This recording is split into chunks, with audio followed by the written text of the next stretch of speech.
Even while President Johnson talked to Chancellor Klaus about America's responsibility in a time of crisis and challenge, word came from Capitol Hill that Congress had passed and sent to the White House the Civil Rights Act of 1968.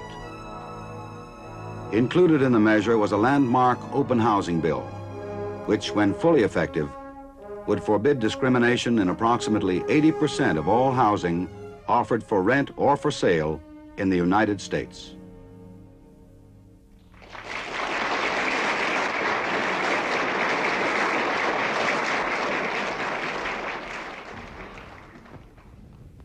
I do not exaggerate when I say that the proudest moments of my presidency have been times such as this, when I have signed into law the promises of a century.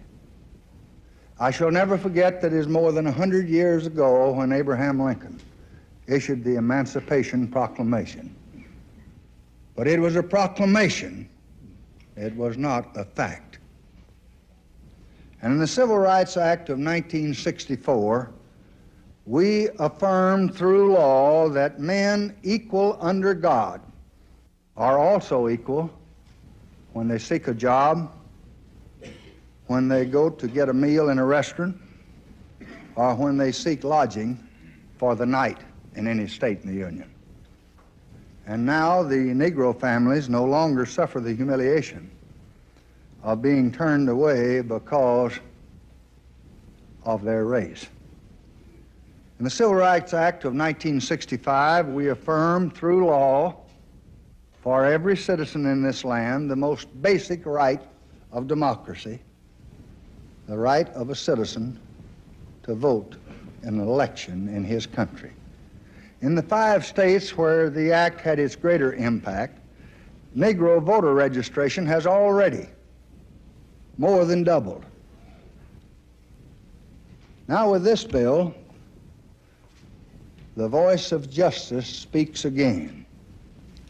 It proclaims that fair housing for all human beings who live in this country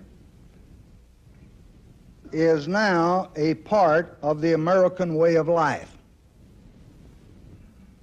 We all know that the roots of injustice run deep, but violence cannot redress a solitary wrong or remedy a single unfairness. And we just must put our shoulders together and put a stop to both. The time is here. Action must be now.